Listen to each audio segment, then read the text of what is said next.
Segredos do Terceiro Reich. As mulheres de Hitler. Uma jovem estrelando seu próprio filme caseiro faz acrobacias nas margens de um lago alpino. Eva Braun, namorada de Hitler. Ele tinha 23 anos. Ela era um segredo de Estado muito bem guardado. A relação deles jamais poderia se tornar pública. As mulheres alemãs adoravam Hitler. Elas projetavam todas as suas fantasias nele. Mas isso não teria funcionado tão bem se Hitler fosse conhecido por ter uma namorada, uma amante ou esposa e família. Era muito importante para a máquina de propaganda de Goebbels que Hitler continuasse celibatário. Os filmes caseiros de Eva Braun mostravam um Hitler bem diferente daquele retratado na propaganda. O líder solitário e celibatário. Acho que fazia parte da imagem dele, uma imagem bem calculada. Era a ideia de que ele era casado com a Alemanha, que a Alemanha estava em sua alma e não poderia haver nenhuma distração. Os filmes de Eva Braun nunca foram feitos para ser vistos fora do Berghof, o retiro de Hitler nos Alpes, acima da cidade bavariana de Berchtesgaden. Aos olhos do público, ela não existia. Foi somente após o casamento e suicídio dos dois no abrigo de Berlim que Eva Braun se tornou conhecida. Ela foi uma das muitas jovens que tentaram suicídio depois de sucumbirem aos encantos de Hitler. Maria Reiter tinha 16 anos. Seu cunhado a salvou por pouco do suicídio quando Hitler a desprezou. Geli Raubal era sobrinha de Hitler. Tinha apenas 23 anos quando se matou no apartamento dele. Unity Mitford foi a aristocrata inglesa apaixonada por Hitler que atirou em si mesma aos 25 anos.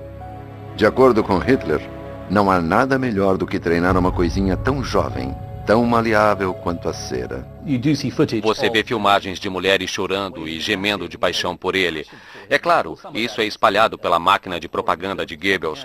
Eu acho que podemos estar certos, pelos diários e cartas, que muitas mulheres, provavelmente jovens, tinham uma queda por Hitler. Não eram apenas jovens e maleáveis, mas também mulheres maduras da alta sociedade, como Winifred Wagner, que ficou fascinada por seu charme e poder político. A rica industrial divorciada Magda Goebbels também foi atraída para Hitler. Ela teve de se contentar com o ministro de propaganda dele, Joseph Goebbels. Como sua esposa, ela era a primeira dama do regime nazista. Ela era de uma horda de mulheres que sucumbiram aos frequentemente fatais atrativos de Hitler. Mas quando jovem, em Linz, sua cidade natal na Áustria, parece que Adolf Hitler era tímido e impotente entre as mulheres. As pessoas que o conheciam na época... Havia um homem chamado August Kubitschek, que escreveu suas memórias e descreve Hitler como um tipo muito acanhado na companhia das garotas. Ele não tinha nenhuma namorada no começo da vida, não há menção alguma a nenhuma garota. Até conhecer Stephanie, a filha de um funcionário do alto escalão do governo que ele não se atreveu a abordar. Hitler fantasiava com esse tipo de mulher. Ela era loura, era alta, era inatingível. Ele a viu do outro lado do parque. Aparentemente escreveu poemas para ela. Ele também escreveu uma carta de amor, mas nunca a assinou. Stephanie despertou a atenção de muitos admiradores, mas Hitler só podia observar enquanto ela passeava pela rua principal com a mãe.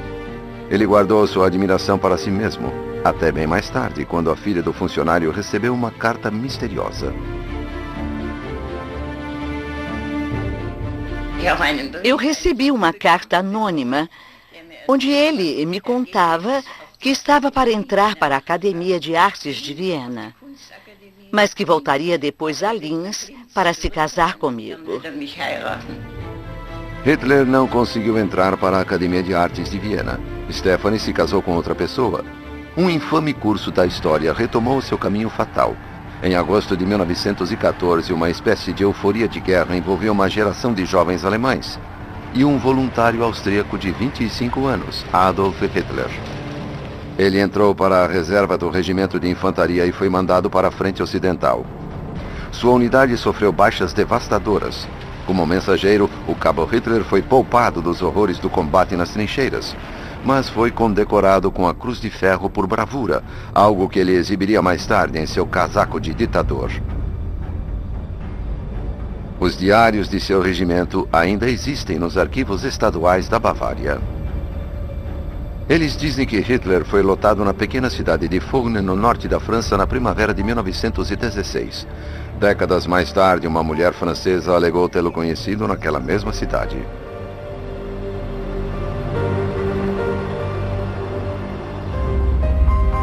Um colecionador na Bélgica possui uma pintura, um suposto retrato de Charlotte Lobjoie. O retrato mostra uma camponesa com um decote generoso agarrando um forcado.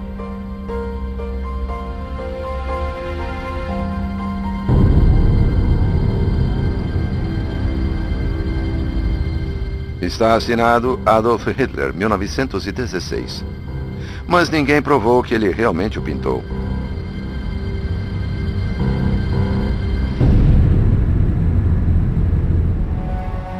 Charlotte engravidou em junho de 1917 na cidade de Montigny.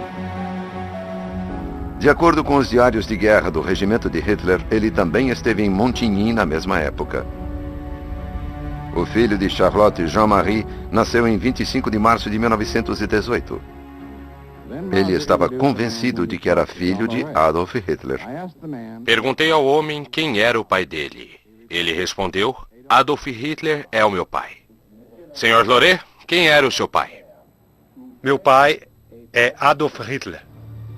Mas não havia evidências para provar esta afirmação extraordinária. Jean-Marie tentou desesperadamente achar essas evidências, contratando especialistas para comparar olhos, escrita e tipagem sanguínea, mas os resultados foram inconclusivos. Ele morreu em 1985, incapaz de provar aquilo em que acreditava firmemente, que era filho de Adolf Hitler. Talvez a mais forte evidência contra as alegações de Jean-Marie viessem dos ex-companheiros de Hitler. Eles insinuaram que o cabo Hitler simplesmente não se interessava em sexo com garotas estrangeiras. Todos os seus companheiros dizem que ele era um homem muito sério e chato. Ele só tinha 26 anos, mas era chamado de tio Adolf. E levava consigo um pequeno cão. E eles diziam coisas para ele como, vamos a um bordel? E ele respondia, não sujem o seu sangue. E ficava insistindo nisso. E era bastante contrário à ideia. Sem uma amostra de DNA definitiva do túmulo de Jean-Marie, o mistério do suposto descendente de Hitler continua sem solução. Após servir na Primeira Guerra Mundial, Hitler ressurgiu para lutar outra batalha. Ele prometeu restaurar o orgulho e a prosperidade em meio ao turbilhão econômico e social que se seguiu à humilhante derrota alemã. Seus discursos ferozes, cheios de retórica nacionalista e antissemita, comoveram muitos alemães.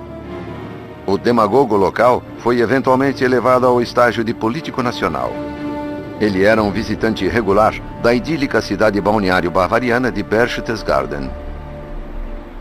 Durante um passeio nos Alpes em setembro de 1926, ele conheceu Maria, de 16 anos, ou Missy Reiter.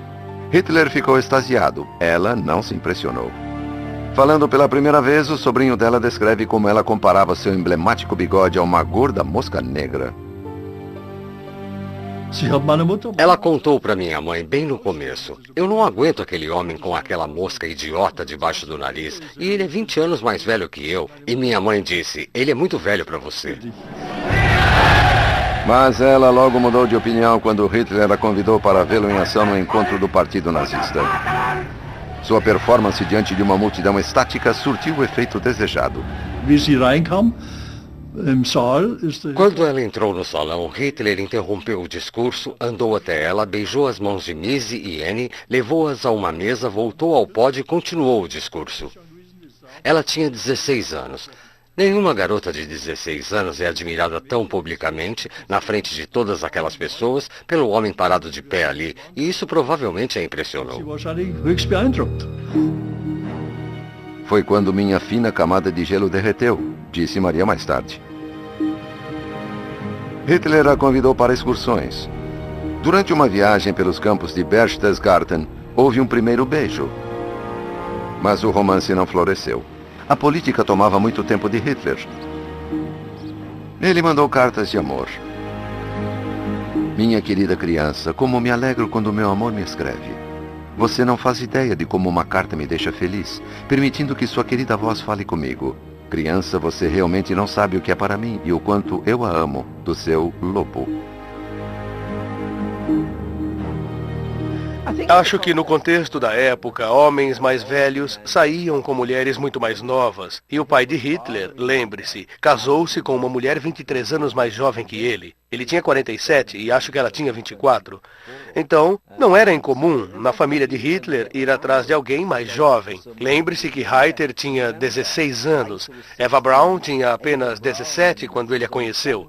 Então, na verdade, Hitler parecia gostar de mulheres muito novas, de aparência infantil. Apesar da queda por mulheres de aparência infantil, a agitada campanha política de Hitler pela Alemanha significava que ele teria cada vez menos tempo para se dedicar às queridas crianças como Maria Reiter. Após esperar vários meses para ver o seu amado lobo, Missy tornou-se desesperada, confusa e suicida.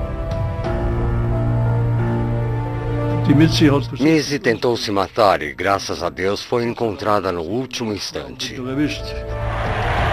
Numa entrevista em 1959, ela alegou que Hitler se afastou dela para evitar um escândalo. Ela disse que uma carta anônima foi mandada para o partido nazista ameaçando denunciar Hitler à polícia por sedução de menor.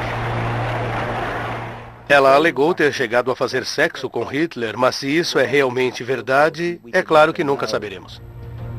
Se Maria Reiter fez sexo com Hitler, isso parece ter tido um preço alto. Minha mãe ficou horrorizada quando descobriu que Missy, que sempre quis ter filhos, se esterilizara sob orientação de Hitler, porque Hitler não queria ter nenhum descendente. E ela queria ficar com Hitler a qualquer preço. Então, ela fez isso e não podia ter filhos. Ela provavelmente esperava que Hitler se casasse com ela no final. Mas o casamento estava fora de questão para o aspirante a Führer. Minha noiva é a Alemanha, ele declarou. Hitler já havia feito uma dramática proclamação no jornal do Partido Nazista. Ele dizia, estou tão casado com a política que não posso considerar também ficar noivo. Adolf Hitler, 1925. Apesar de tal propaganda e dos esforços para bancar o solteiro chegado a crianças, Hitler também atraiu mulheres mais velhas e respeitáveis da alta sociedade bavariana. Hitler também atraiu o interesse de algumas das grandes damas do Terceiro Reich. Essas mulheres eram atraídas para Hitler porque ele era carismático, porque ele parecia se interessar de coração pelo povo alemão. Essas mulheres eram mesmo nacionalistas convictas. Winifred Wagner era uma nacionalista alemã nascida na Inglaterra. Era casada com o filho de Richard Wagner, Siegfried. Após a morte dele, Hitler lhe propôs casamento. Um movimento calculado que lhe traria prestígio e talvez satisfizesse uma obsessão pessoal. Ele adorava Wagner, a música de Richard Wagner. Todo mundo sabe que quando ele estava em Viena, ele ia à ópera quase todas as noites. Na verdade, ele gastou toda uma herança indo à ópera. Então, obviamente, quando Winifred Wagner entrou para o seu círculo, houve um pouco de adoração de fã por trás disso. De certo modo, houve. Se ele pudesse ligar Hitler a Wagner, pense no que essa ideia seria para a Alemanha. Ele a pediu em casamento 2 vezes, entre 1930 e 1933. E nas 2 vezes, ela respondeu que só faria aquilo se ele estivesse numa posição oficial. Uma vez que Hitler alcançou a posição oficial de chanceler, não precisava se casar por prestígio. Na única entrevista que concedeu diante das câmeras, Winifred Wagner descreveu o charme dele. Eu tenho que admitir que ele causou imediatamente uma profunda e poderosa impressão em mim. Principalmente seus olhos. Eram incrivelmente atraentes. Totalmente azuis, muito grandes e expressivos. Não eram só os grandes olhos azuis expressivos que atraíam partidárias como Winifred Wagner. No caso de Winifred Wagner, eles odiavam os judeus. O antissemitismo de Hitler, seu nacionalismo alemão, seu antibolcheviquismo eram atraentes para eles. Atraíam as suas ideias. Então não era só uma questão de carisma ou encanto pessoal. Eram mulheres inteligentes e políticas, mulheres que haviam operado no mundo político da elite nazista. Foi esta elite nazista que fez peregrinações simbólicas ao túmulo de Wagner e ao salão de festas em sua tradicional residência bavariana de Bayreuth. Um lugar que veio a representar os ideais nazistas da superioridade da cultura germânica e de uma raça dominante alemã. Elsa Bruckmann, uma aristocrata de Munique e esposa de um editor, também apoiou Hitler, apresentando-o a influentes industriais e banqueiros. Ela e outras respeitáveis mulheres não davam apenas dinheiro para Hitler, mas talvez algo mais valioso que o dinheiro não podia comprar: respeitabilidade.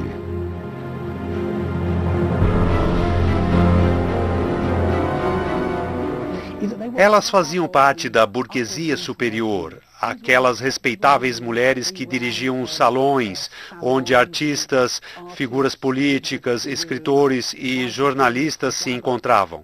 Elas podiam apresentar Hitler a gente influente e aparecendo em suas casas. Hitler parecia ser uma figura respeitável. Elas ajudaram a torná-lo aceitável, a domesticar Hitler. Mas é claro que elas não mudaram nem um pouco as ideias dele.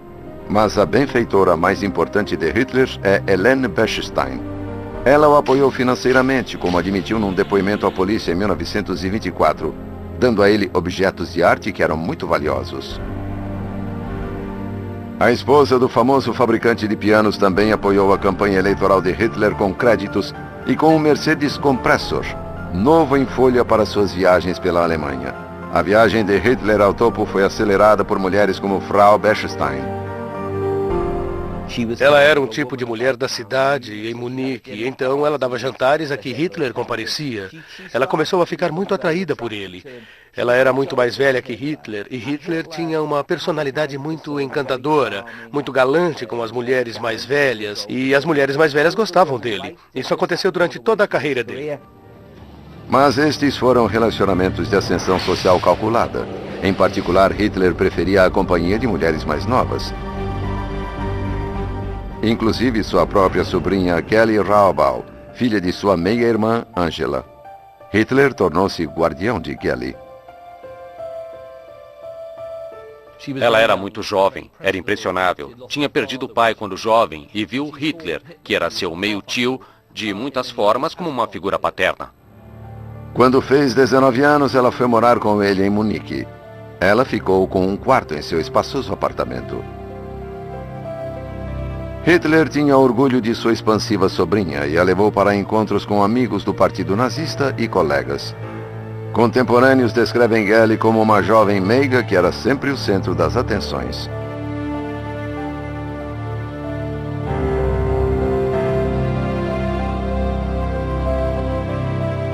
Ela era expansiva, era alegre, não era exatamente atraente, não se encaixava no modelo ariano, o modelo da loura, mas ele parecia gostar muito dela.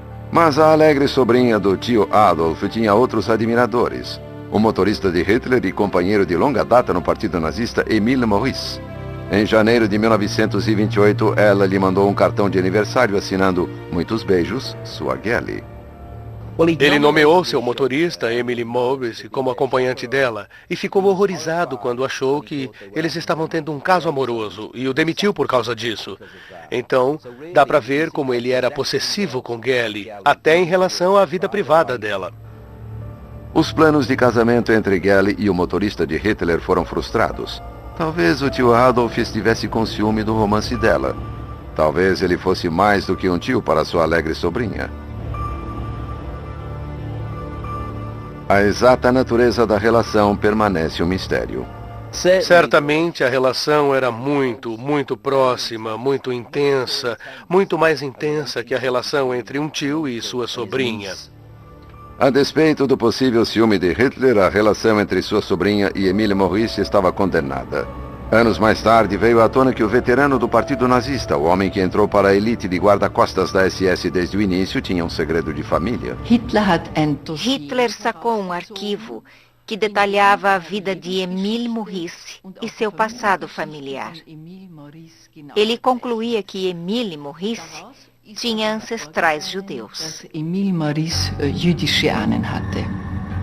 O colega de partido de Hitler tinha origens judaicas.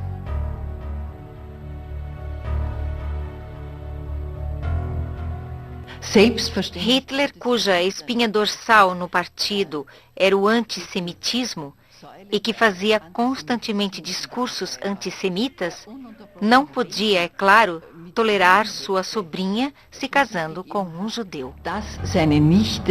einen Juden heiratet. Já soubesse Hitler da ascendência judia de seu motorista ou não, o caso estava acabado. Ele mimou a sobrinha com roupas caras, visitas à ópera e jantares em restaurantes exclusivos. Era uma vida de luxo, mas não de liberdade. Ela reclamava de não poder fazer nada sem a permissão do tio Alf. Hitler estava sempre viajando pela campanha de sua eleição, mas chocantes notícias chegaram de Munique em 19 de setembro de 1931. Kelly foi encontrada morta no apartamento dele. É claro que isso poderia ser um escândalo enorme para Hitler, e foi. Foi abafado. Ele ficou muito triste, entrou em depressão, e eu acho que o impacto de ter uma meia-sobrinha encontrada morta no apartamento poderia ser imenso. Mas acho que podemos ver a eficácia do regime nazista, tanto que muito disso foi apagado. O relatório original da polícia ainda existe nos arquivos estaduais de Munique. Ele concluía que a morte de Kelly fora suicídio.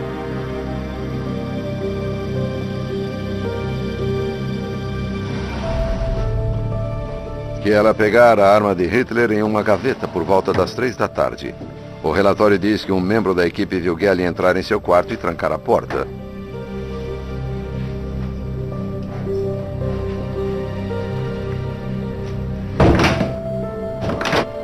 Ela apontou a arma diretamente contra a pele.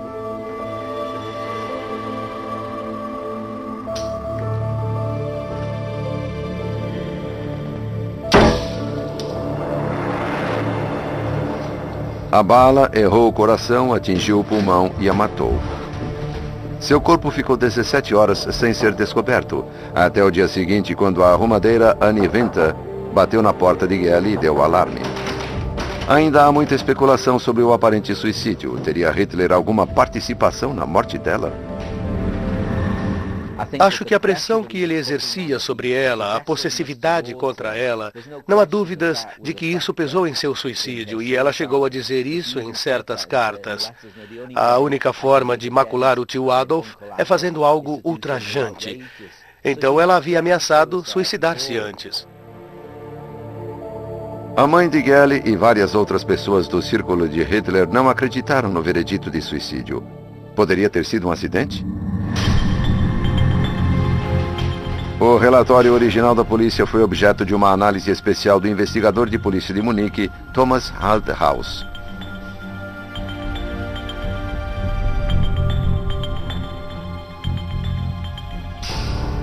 Para ele, a evidência apontava para suicídio, não um tiro acidental. A fim de disparar um tiro, você primeiro tem que soltar a trava de segurança. E essas armas têm uma trava na parte de trás. Então é preciso soltar a trava para puxar o gatilho. Para mim, um acidente está fora de questão, baseado nos fatos apresentados no relatório. Kelly foi enterrada em Viena. Hitler disse que sua morte o afetara profundamente. Hitler também tinha outras mulheres em mente. Nos meses após a morte de Kelly, ele encontrou a rica ex-mulher de um influente industrial. Magda Quandt morava com o filho em um luxuoso apartamento em Berlim. Ela também era amante de Joseph Goebbels, chefe da virulenta propaganda antissemita de Hitler, e Gauleiter, ou governante regional nazista, de Berlim. Ele era baixo e aleijado, com um pé torto, mas seu poder e proximidade de Hitler o tornou atraente para a rica divorciada. Mas parece que ela também estava atraída pelo chefe dele. E quando Goebbels a apresentou para Hitler, o sentimento foi mútuo. O chefe de propaganda escreveu uma nota sobre as aparentes afeições do Führer por Magda em agosto de 1931. Magda está um pouco amistosa demais com o chefe. Eu sofro com isso. Ela não está sendo uma dama. Não dormi nada. Receio não poder ter certeza da fidelidade dela. Acho que Magda Goebbels estava atraída por Hitler, não há dúvida sobre isso. E acho que Hitler também ficou atraído por ela. Então, de certo modo, Magda e Adolf poderiam ter formado um casal naquela época, não há dúvida disso. O relacionamento entre eles não foi além da atração inicial e uma duradoura amizade. Ela já havia concordado em se casar com o chefe de propaganda. Goebbels escreveu em seu diário: "O chefe me chamou, convidou-se para jantar. Patife." Mas nenhum tipo de caso entre Hitler e sua futura noiva estava no menu. Na época, Hitler também viu que Joseph Goebbels gostava dela. Ele os encorajou a ficarem juntos e até serviu de testemunha no casamento. Então não parece, como se pensa, que ele ainda estava alimentando algum tipo de sentimento por ela. Eles se casaram em dezembro de 1931. Magda Goebbels tornou-se a primeira dama do Reich nazista. Ela foi exibida em visitas de Estado e saboreava suas performances como esposa troféu e mãe. Teve 6 filhos com o marido, condensando o ideal nazista de uma mãe obediente e fértil.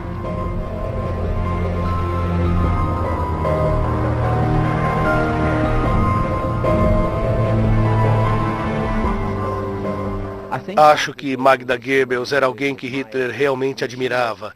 Ela era um tipo de supermãe ariana, de certo modo. Ela teve 6 filhos, era uma mulher rica, era uma mulher encantadora. Quando ele estava em Berlim, ela cuidou de todos os jantares de Hitler. Foi a anfitriã desses jantares. Então ele a viu como um tipo de figura icônica para o nacional-socialismo, ou seja, para o nazismo. A máquina de propaganda de Goebbels garantiu que a imagem toda poderosa de Hitler atraísse legiões de fãs femininas por toda a Alemanha. Tamanha adulação manipulada também atraiu admiradoras do outro lado do Canal da Mancha. Havia um grupo na Inglaterra na década de 30, no meio da aristocracia, que era encantado com Hitler. E eles conversavam sobre o grande líder que Hitler era, como ele colocara os trens para circular no horário, e não é que aqueles campos de concentração foram bons para colocar aquela gente preguiçosa para trabalhar? E por aí vai. Havia uma grande admiração por Hitler entre as classes superiores. Uma das mais infames partidárias britânicas das classes superiores foi Unity Mitford, uma parente distante de Winston Churchill. Ela e a irmã eram socialites inglesas idolatradas. Seu pai, David Freeman Mitford, herdara o título de Lord Ridsdale. Criados em uma propriedade rural inglesa, os Mitfords interagiram com escritores influentes, poetas e políticos. Unity e sua irmã Diana eram fascistas devotas. A irmã mais velha dela, Diana, tinha se apaixonado por Oswald Mosley, o Führer fascista inglês. E ela era muitos anos mais nova que Diana, muito impressionada e queria mostrar para a irmã que poderia conseguir um Führer muito maior e melhor. Unity Mitford tornou-se um tipo de perseguidora e seguiu Hitler por toda Munique em 1934. Ela descobriu um pequeno restaurante onde ele costumava almoçar, chamado Osteria Bavária. E ela costumava ir lá todos os dias, esperando que ele fosse. Seu plano deu certo e ela logo conheceu seu amado Führer em pessoa. Um dia, ele mandou o dono do restaurante dizer: "Gostaria de vir para a nossa mesa tomar um café?" É claro que ela ficou radiante e daquele momento em diante eles se tornaram grandes amigos. Ele a chamou de perfeito exemplo de femininidade ariana. Ela também era antissemita, fortemente antissemita, e saiu com Julius Streicher. Ele era editor de um jornal violentamente antissemita chamado Der Stürmer. E ela até gostou dele. Então, ela tinha muitas coisas em comum com Hitler, todas elas malignas e odiosas de certo modo. E o papel dela na história britânica é realmente muito vergonhoso. Unity Mitford tornou-se um tipo de tiete do Partido Nazista. Era convidada para eventos oficiais e até possuía seu próprio distintivo do partido, presenteado a ela por Hitler. Eles se encontraram centenas de vezes ao longo dos anos seguintes. Hitler parecia achar que Unity representava mais do que ela pensava, que isso era uma coisa que poderia levar os círculos ingleses à simpatia e à compreensão. O que, é claro, era completamente falso. Mas eu acho que ele também achou que ela parecia muito ariana, que ela tinha a aparência que as garotas deveriam ter, grande, alta, forte e loura. Como uma valquíria, que por acaso era seu segundo nome. Ela tornou-se parte do séquito de Hitler. Seu entusiasmo lhe valeu um apelido, Mitfahrt, ou carona em alemão. Mas a Gestapo inicialmente desconfiou do exagerado entusiasmo inglês. Registros no Arquivo Estadual de Munique mostram como a estrangeira era seguida dia e noite. Finalmente, parece que ela foi isentada de suspeitas. Seus discursos e declarações antissemitas em público na Alemanha também provariam suas credenciais nazistas. Durante uma reunião do partido perto de Nuremberg em 1935, Unity Mitford fez um apaixonado discurso antissemita.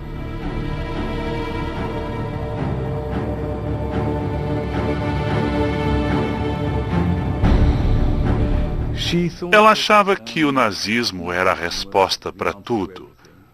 Ela representava, eu acho, um monte de gente que achava que Hitler estava abrindo as possibilidades de um mundo nazista melhor.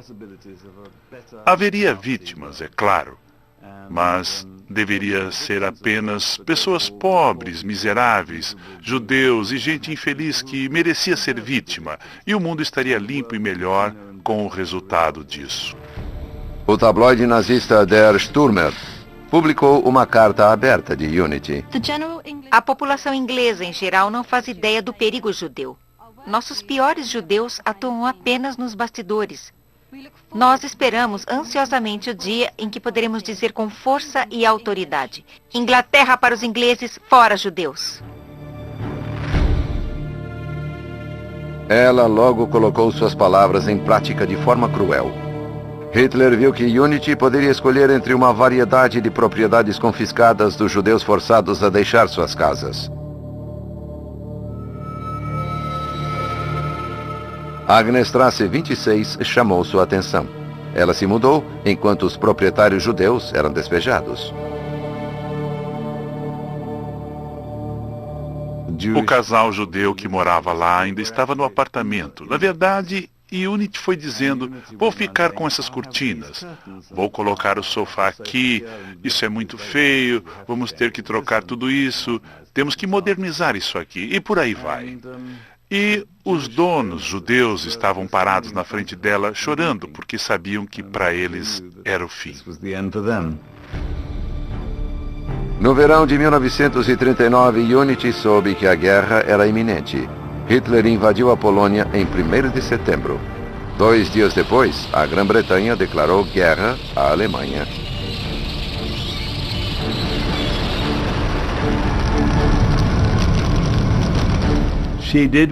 Ela se importava muito, apaixonadamente, com a guerra. Ela se importava tão apaixonadamente com a Inglaterra que quando a Alemanha e a Inglaterra entraram em guerra, ela não suportou.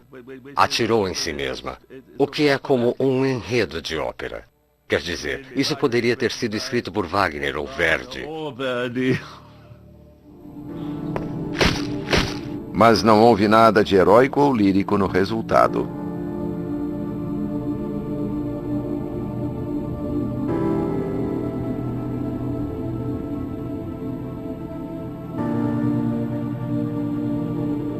Bom, ela atirou na própria cabeça. Isso não é teatral. Parece que foi sério. Mas ela não chegou a se matar. Ela foi levada para a Suíça por conta de Hitler e repatriada para a Inglaterra, onde ficou no hospital e viveu os 7 ou 8 anos seguintes de sua vida em condições particularmente deploráveis. Com uma bala ainda alojada no crânio, a volta da traidora incapacitada à Inglaterra gerou sensação nos noticiários. Quando nossos câmeras chegaram ao vapor que cruza o canal, eles encontraram extraordinárias precauções sendo tomadas. Era a ocasião da chegada da filha de Lord Redesdale da Alemanha, Unity Mitford, amiga de Hitler. Muito depois de sua morte deprimente, persistiram as especulações sobre se Unity Mitford partilhava mais do que um extremo ódio pelos judeus com Adolf Hitler. Unity estava completamente inebriada com a ideia de Hitler e a pessoa de Hitler. Realmente é um tipo de amor, mas não é uma relação física. O mais perto que isso chegou de algo físico era que ela se sentava aos pés de Hitler e ele acariciava seus cabelos dizendo "My arms kind" e "My lips kind" e coisas desse tipo.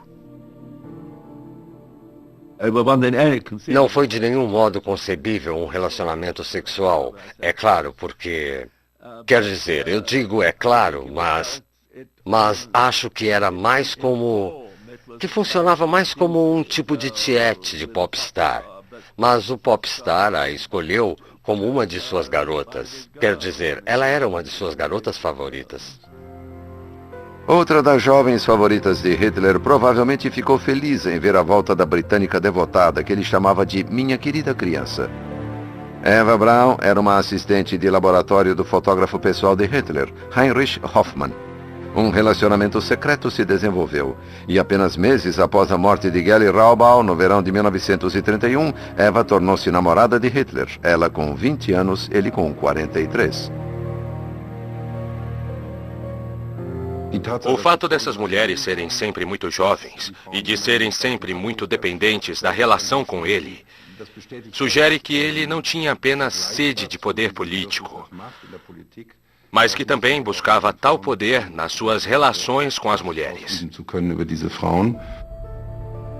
Como Geli Raubal e Unity Mitford, Eva Braun também cairia nos encantos mortais de Hitler.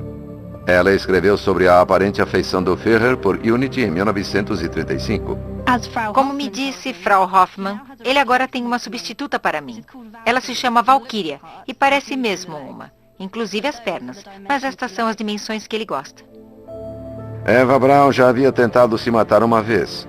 Quando não teve notícias de Hitler por alguns meses, escreveu em seu diário que sua segunda tentativa de suicídio seria bem sucedida. Ela tomou 35 pílulas para dormir, sobreviveu, e por fazer isso conseguiu consolidar seu lugar ao lado do Führer.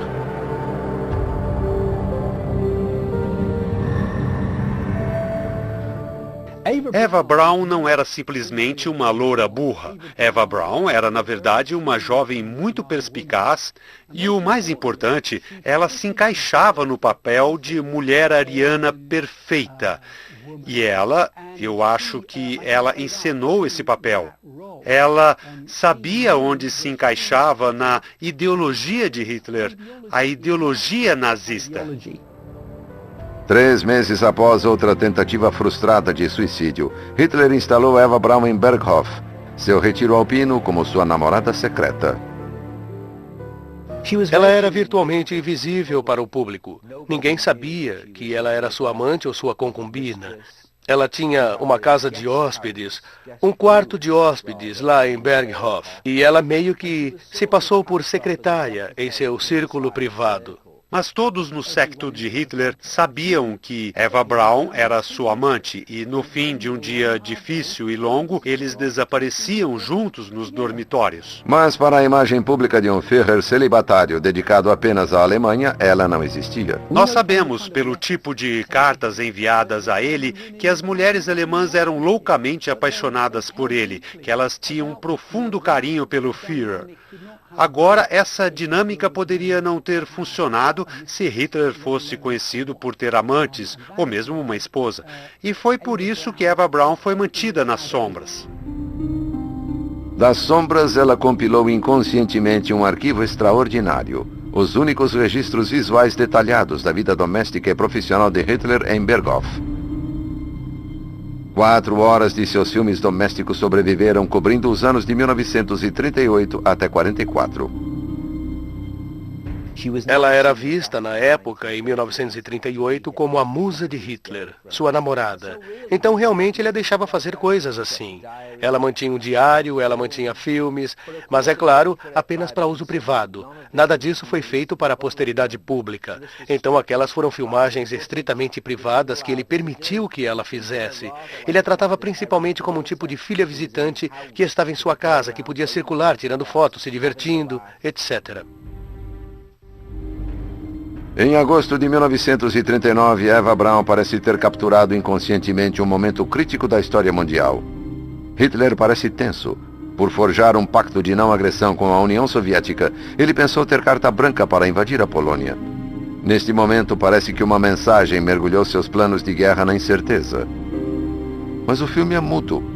O que Hitler estava dizendo? Uma experiente equipe de leitores labiais conseguiu decifrar o que o ditador nazista estava dizendo. As palavras perdidas de Hitler foram ouvidas novamente pela primeira vez desde aquele dia fatídico em agosto de 1939. Eu já sei disso. e não me importo. Você provavelmente já sabe do telegrama. Eu gostaria de destruí-lo. Você chamou os cavalheiros? Este telegrama tem consequências para nós e com certeza levará a uma catástrofe.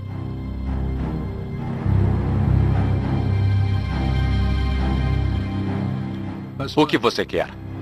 A nova tradução sugere que Hitler estava reagindo a um telegrama do governo britânico. Talvez aquele em que o primeiro-ministro Neville Chamberlain reiterou seu apoio à Polônia. Isso significaria que Hitler não poderia simplesmente marchar sem resistência.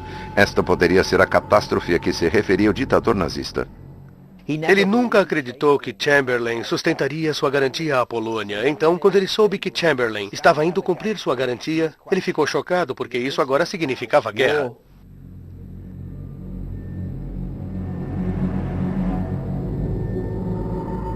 O ditador estremeceu. E sua namorada maleável, Eva Braun, captou o momento com sua filmadora.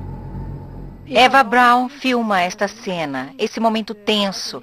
As primeiras notícias chegam, a reação do mundo. E não seguiam como Hitler e seus ajudantes tinham planejado. Ela testemunhou o começo e o fim da guerra, quando o sonho de Hitler de um Reich de 1000 anos acabou no abrigo em Berlim, longe das paisagens alpinas que cercavam seus anos dourados em Berghof. Eva Braun não era apenas uma jovem irresponsável.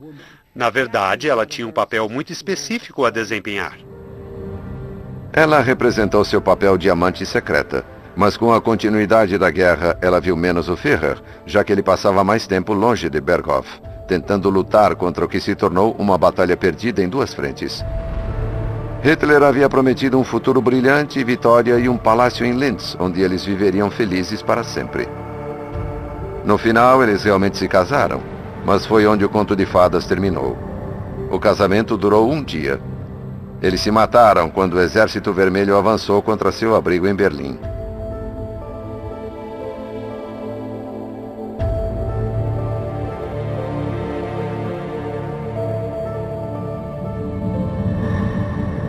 E Eva Braun não seria a última das mulheres de Hitler a cometer suicídio.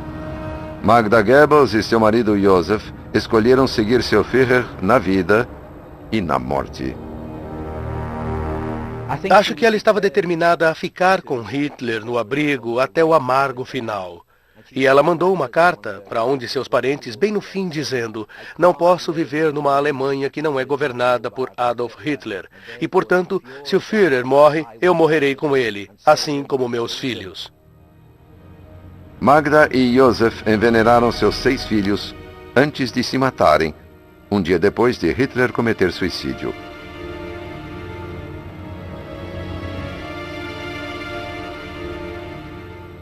Unity Mitford morreu em 1948 em resultado de uma meningite, uma consequência de sua tentativa de atirar em si mesma na cabeça. Maria Miesenreiter, salva por um parente quando tentava se enforcar após Hitler desprezá-la em 1927, vendeu sua história para a revista Stern em 1959. Ela queria que Hitler continuasse a ser idolatrado. Ela era totalmente devota ao nacional-socialismo. E não mudou até o dia de sua morte. Winifred Wagner, viúva do filho do compositor, continuou uma nacional-socialista fanática muito tempo depois da guerra, e a extensão dos horrores das atrocidades nazistas virem à tona. Nós, os antigos nacionais-socialistas, encontramos um novo pseudônimo depois da guerra, porque não se podia falar nele em público. E se você queria falar nele, nós o chamávamos de USA. Não corresponde aos Estados Unidos. Em alemão, isso corresponde a nosso abençoado Adolf. Também havia uma frase na Alemanha nazista em que muitas dessas pessoas acreditavam que era: se ao menos o Führer soubesse. Então eles levavam essa ideia de que talvez ele não soubesse de todas essas maldades que estavam acontecendo. Nós vemos pessoas que negam o Holocausto até hoje, que ainda difundem esse tipo de mito. Iludidas ou obstinadas discípulas nazistas, as mulheres de Hitler adoraram seu Führer em vão. Como seu grande terceiro Reich alemão, seu amor estava condenado ao fracasso.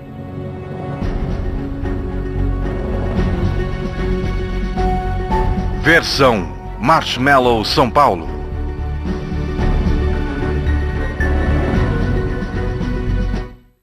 Eles vão mostrar a ciência aplicada à vida cotidiana.